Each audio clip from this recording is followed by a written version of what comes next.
guys, how are you? Hope everyone is good. Kansubire listed. And I'm hoping some of you are live. I was told most people can't be live, you know. I was told most people can't be live to watch videos like this.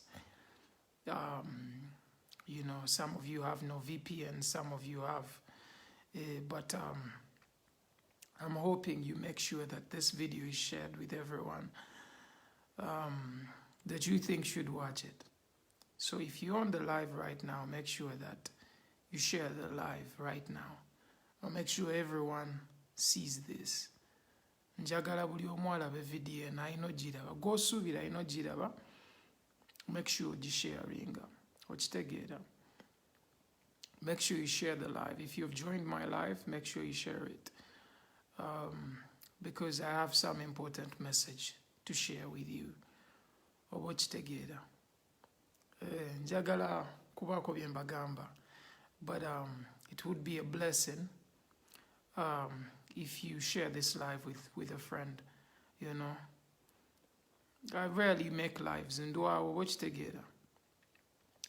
I rarely make lives nowadays, but I think it's important to make a live before elections.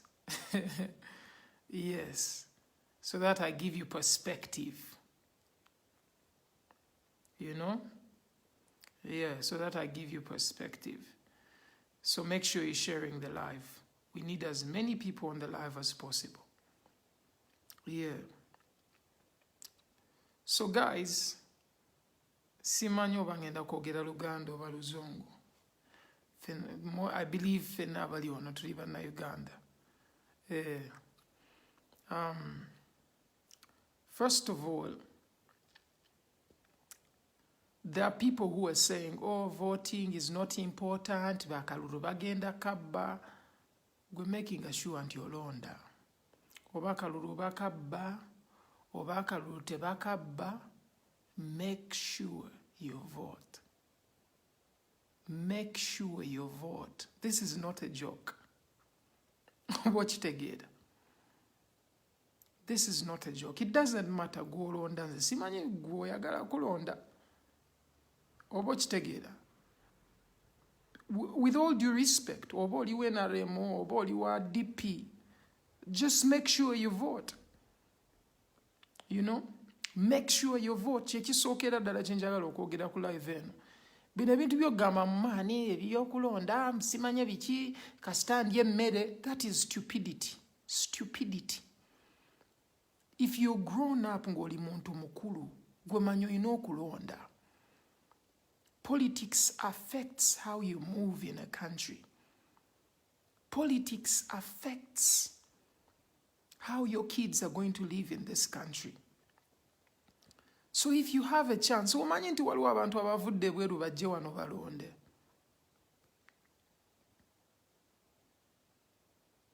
Those in Sudan, I'm sorry, I'm talking to Ugandans, but if you hear a few words in English, well and good. Abantu bavudde mu bifo ebyenjawulo bajje balonde. Why? It's because they care. It's because they know the importance of voting. Voting is important. Voting is very important. So make sure you're set and you're ready to vote. Guys, make sure you're sharing the video. I want as many people to watch this as possible. Politics is going to affect everything you do, and it's always been doing that. Most of you complain and say, hey, the hospitals are not well equipped. They are not well equipped because of politicians. The roads z'otambulirako ezo ng'otwala muzaddewo mu ddwaliro naye ng'oluguudo olubi n'otatuukayo mangu muzaddewo n'afa. Those are reasons that should make you go and vote.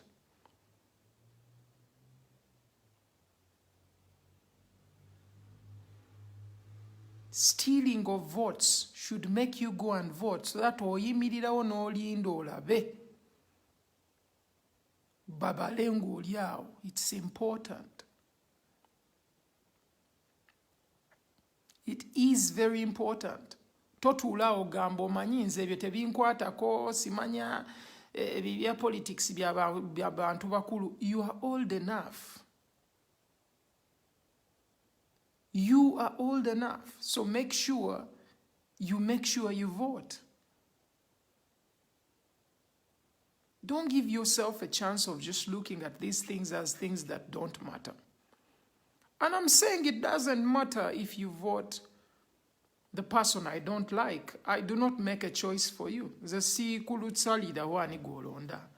Okitegeera ze nonda Bobi. Kati gwe gwamanyi whether olonda ani oba ani, but make sure you vote. It's important.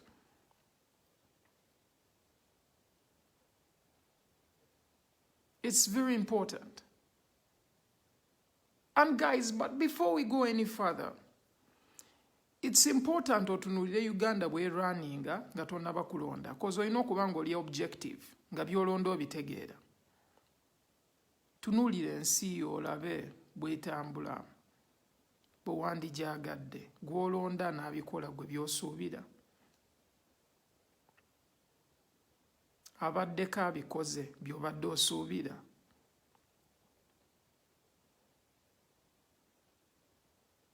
So you have to be wise and prudent. Oba okitegeera, so si kutunuulira bintu just mbu mmanyi mala galonda, simanya gondi, amanyi Bobi, muzeeyi, ebyo ebintu mubiveeko. Tunuulire ensonga ezikulonza omuntu. It is very, very important.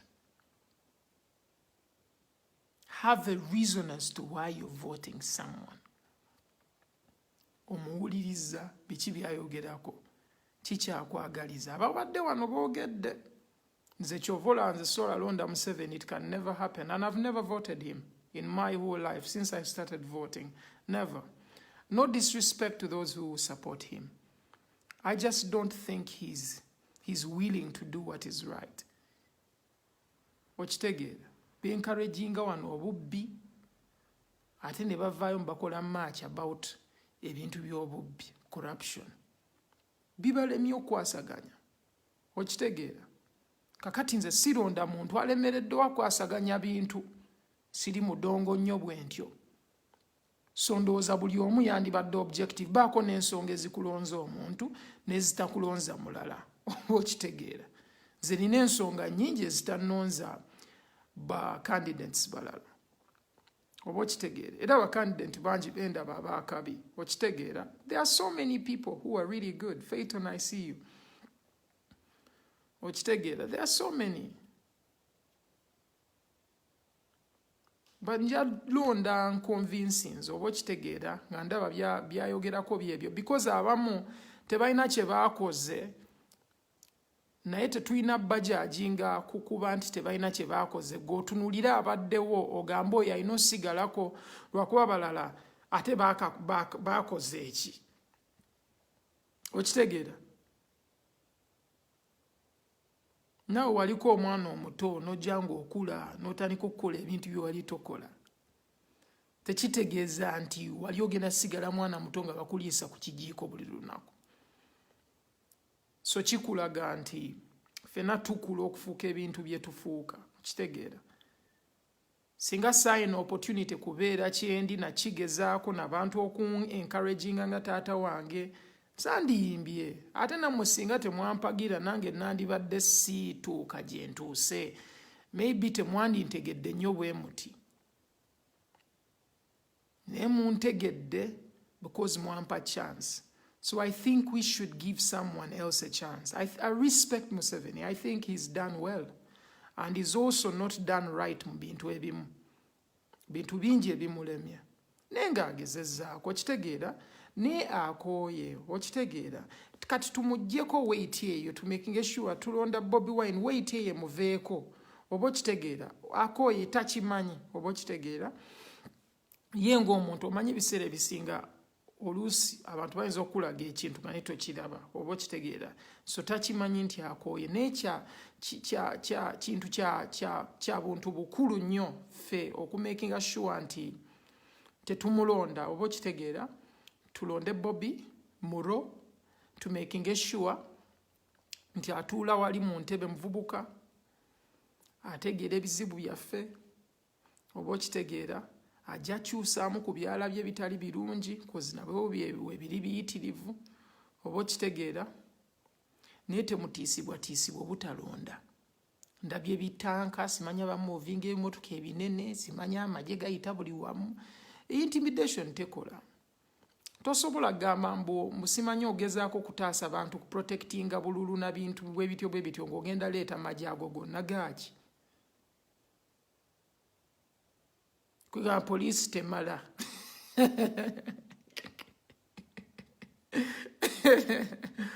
poliisi temala oba weetaaga ab'amagye musobole okukuuma akalulu mbu mwategedde waliwo abantu abaagala okubba akalulu ani ayinza okubba akalulu nga si mmwe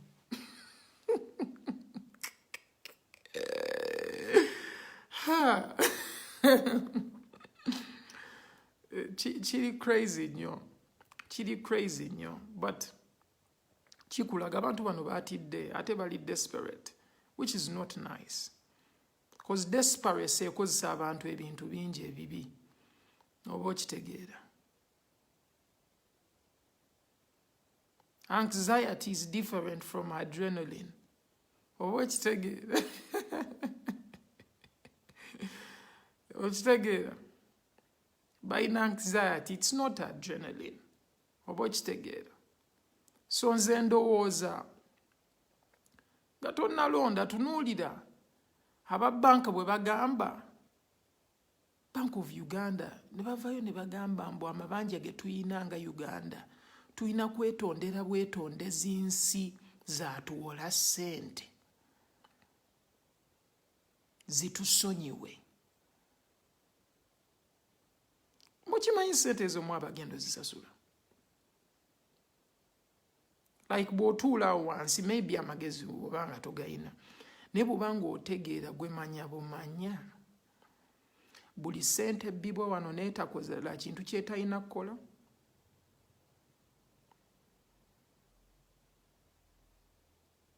buli ssente eyeewolebwa erina osasulwa so gojja lowooza mbu it's okay ebintu bitambule nga bwe bitambula but you should be worried for your country. You should be worried for your country. Okitegeera nze bwe ndowooza ate si bwe nandirowoozezza naye bwe nina okulowooza because ekigenda mu maaso kyekyo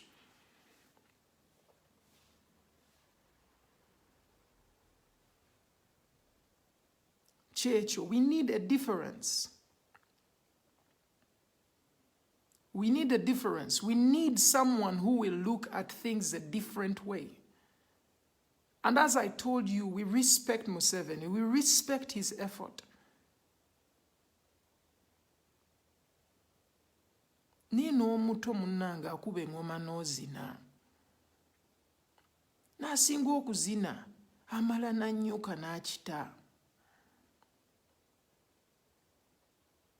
We appreciate these old people's effort.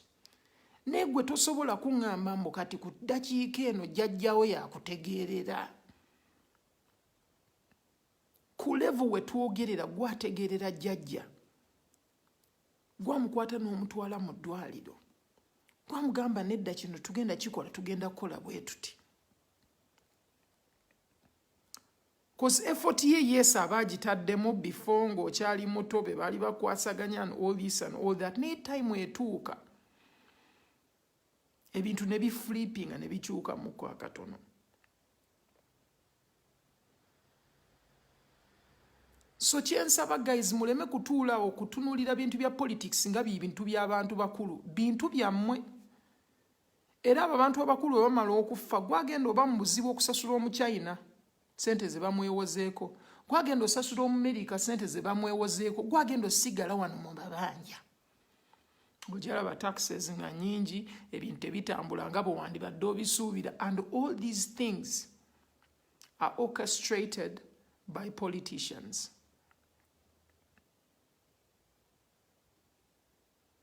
They are all done by politicians.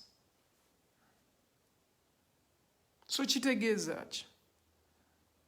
Bw'obanga oyina effort yonna gy'otaddemu oyina kuba wali kulonda. Ate sikkakamaani kulonda gw'otayagala, no choice yo. Bw'obanga olaba nti Museveni gw'osazeewo okulonda, feel free. Everyone has a choice. And for me, I believe we have to respect the boundaries of individuality. Guy waba yagala supporting ani, I'm supporting. It's fine. It's fine. Naye kummwe maybe abatanaba kutegeera kiki mwina supporting. Nze nja babuulira amazima. You Jeno, probably abamu kummwe temugiraba. Some of you probably mwina bagays ababateeka mu sente, the girls. Some girls, I know why certain girls reason in certain ways, because they have never worked a day in their lives. Why certain boys reason a certain way, they do not know what it means to go out there and hustle. Kakati omuntu bw'atyo bw'omuwulira ng'alina bintu by'ayogera, sooka weetegereza omuntu oyo akola mulimu ki. Abantu abamu boogera kozi basobola okwogera, teboogera lwakuba boogera bye bategeera. Tebamanyi hardships za kubeera citizen, kweyiya, kubaako kyokola. So ebiseera ebimu boogera ebintu bye batalina kwogera. So before listening to people, weetunuulire naawe olaba oba oli mu level eyo, weetunuulire ebintu bw'otyo. Balaba mutunuulira bino ebintu, nze si following nnyo TV oba mwetegereza n'okwetegereza. For the last 8 months I'm not doing TV interviews or anything. Why? This is because boogera bintu bya kidongodongo. Ebibuuzo bya kidongodongo, tewali kintu kyakutuya. Mutuulaawo mubuuze Bobi Wine kiki kyagenda okukola bw'ati, kino kyagenda okukola, tolabye statistics ezo zoonyumya. Bobi Wine singa ayingira muli ajja abeera n'abantu abagenda okwasaganya ebintu ebyo, talina kukola yekka.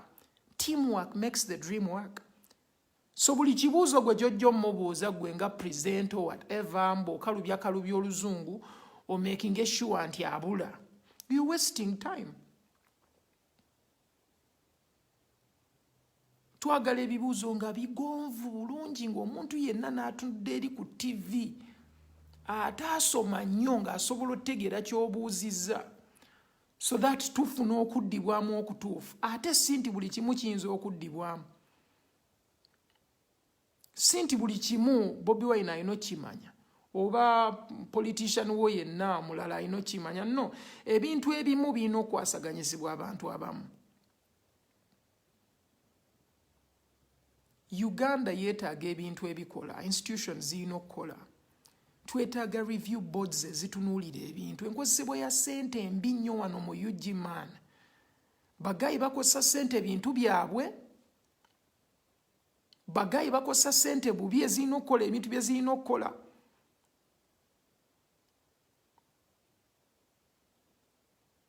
Singa bakwatibwa bo bagamba bugambi ssore ne basonyiyibwa. Mukwata ababbi ababbye obusimu ne mubatwala mu makomera. Naye omubbi abbye ssente z'abantu, enkuyanja y'abantu, za siriimu, za malaria, za kuzimba nguudo, za sasulira bintu by'amalwaliro, abo bo tebasibwa. Naye ng'ate be bababbi abanene.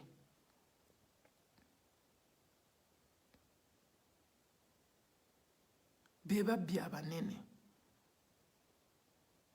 Guys, we need a better Uganda. And a better Uganda is a working Uganda nga institutions zikola. Ng'ebintu bitambula.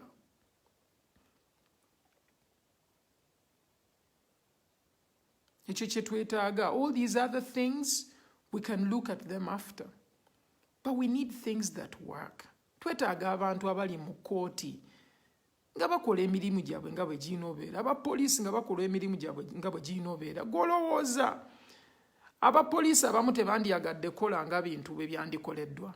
Ne system ye batadde mu koona ne bagamba olina kukola bw'oti. System ye batadde mu koona ne bagamba olina kukola bw'oti. So gwe tuula wansi weetegereze. For example, baakwata abaana b'NUP bonna abatambulira ku Bobi Wine ne baleka Bobi Wine. Kikulaga ki? If they even had omusango gwonna mwandibatutte ne Bobi. Ne mumala ne mubatta, ne mumala ne muddamu ne mubakwata. This is how the system in Uganda works. Bakukwata, then abalala ne baddamu ne bakukwata abatali bali ne bagamba ffe twadde twamutadde. Bano ne bakwata ne bagamba twakusanze n'omusango.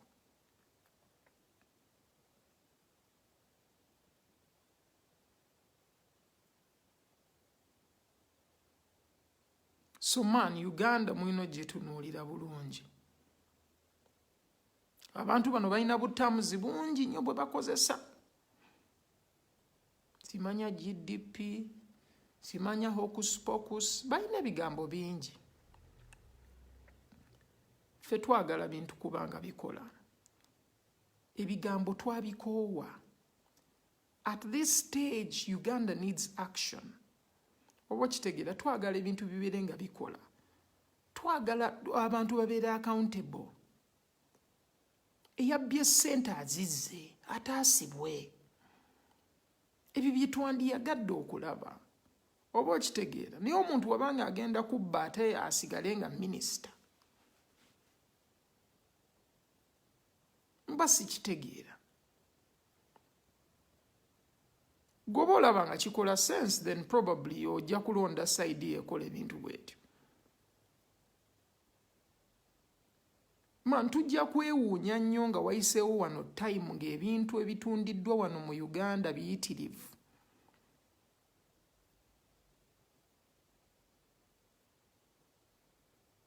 Tujja kwewuunya nnyo. So guys, mbagamba man, temuzanyira mu kulonda. Genda ozanye akapiira naye tozanyira mu kulonda.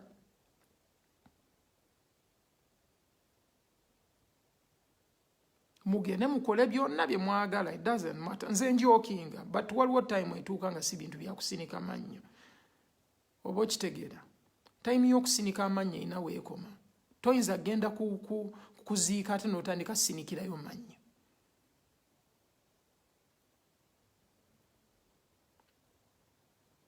Nze sifaayo kukuba safe, ekyo nsiiba nkigamba ne bazadde bange, because they worry a lot about what I say. But my sisters, you know, and some of my friends. But the truth is that certain things have to be said. Certain things have to be said. And for me, all I'm begging you is to make sure you vote. Period. Period. People think so many things. But the reality is that just make sure you vote. It's only right. Make sure you vote. Be fair to yourself. Be fair to your fellow citizens.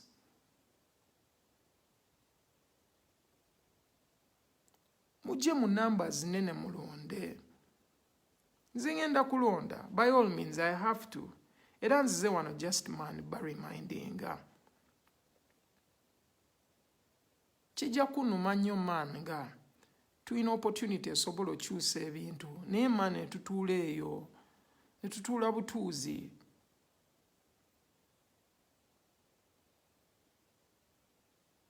We have an opportunity to stand for something.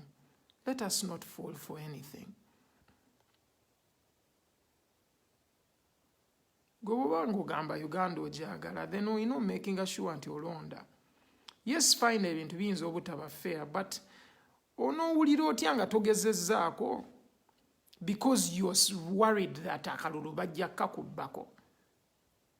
You have to try and fail, but don't fail to try. And failing is okay. Tuyinza n'okkagendamu ne bakatukuba. Oba okitegeera. Kiyinza n'oba mu bubbi ng'era bwe tusuubira. But the truth is that we will come back again stronger. We'll come back again stronger. It's only right for us to stand. It's only right for us to vote.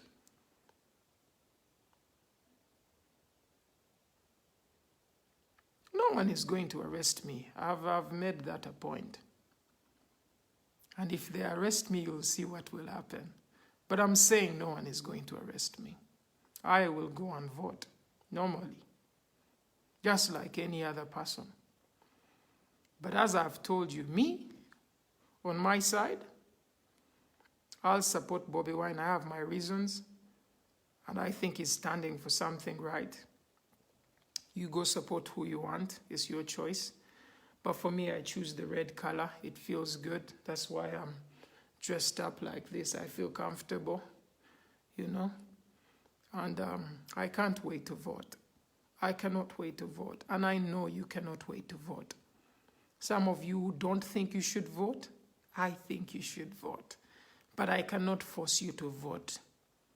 Yeah, not even your parent can force you to vote. But it's only prudent for you to vote. So make sure you do. It doesn't matter who you support. Watch the get. It doesn't matter. Dr. Seron Joji, much love. Thank you. Thank you for the offer. I can only tell you that, man, zendi happy nyokulabanga, we've reached this day. Yes, waliwo challenges. I have so many of my friends in prison as we speak. Tebasobola na kuyingira mu mwaka. Normally, Dan Magic, ba Eddie, Nubian, they omwaka baguyingirira mu komera. That's not nice for them, but for no good reason. Oba kitegeera. For no good reason. Your life gye tulimu man, kitegeera. That's the kind of life. Nze nali ne Dan the day before he was arrested. Before nga tebanagenda Kalangala. I was with him. Next day, that is what happened. So for me, I'm asking, guys, I'm not saying I'm forcing you to vote who I want. No. It is your choice. And I want you to think for yourself and think if so-and-so is right, if not, if maybe this other person is the one that you choose. It is up to you. Oba kitegeera. Nenze ku bintu byendabye siina bwe nnonda Museveni. Saagala kulimba. Muwe ekitiibwa ng'omuntu omukulu, muwe ekitiibwa ng'omukulembeze w'eggwanga, ne siina bwe mulonda. The only time I can vote for the current government, nga sikyalina bwongo. But as long as I still can use my brain, I am very sorry. I cannot vote them. I am very sorry. For God and my country, let's make sure we vote on 14th. I love you all. Thank you for being live. Make sure you share the video. Make sure everyone sees it. Make sure people vote. Encourage your friends. Totuula ogamba omanyi. It doesn't matter. Bichi. No. Encourage your friends to go and vote. They will choose for themselves. It's their choice. Or watch together. You're not going to beat people. Bagambe voting a people power. People power. No. That's not how things work. Respect the boundaries of individuality. And go out there and do the best for yourself and for your future. And if you think current government has everything planned for your future, I thank you, bye. I thank you, bye-bye. So you have to think about it. Whoever you're choosing, do they have the right plans? Do they think of you? In the last 3 years, were they thinking about you? In the last 4 years, were they thinking about you? In 2016, after 2016, what did you see? Do you feel like bibadde bitambula? It is up to you. It is up to you. To me, I can't give my vote to the current government. I can only give my vote to Bobi. I respect all the other contestants, you know, for the presidency. Most of them are very real people, you know, vocabulary. They talk points. You know, I love to look at all these people. But in the Nalonzoli, Ochtegeda, many came, but a few were chosen. So make sure you choose the right person. Much love. I'm out.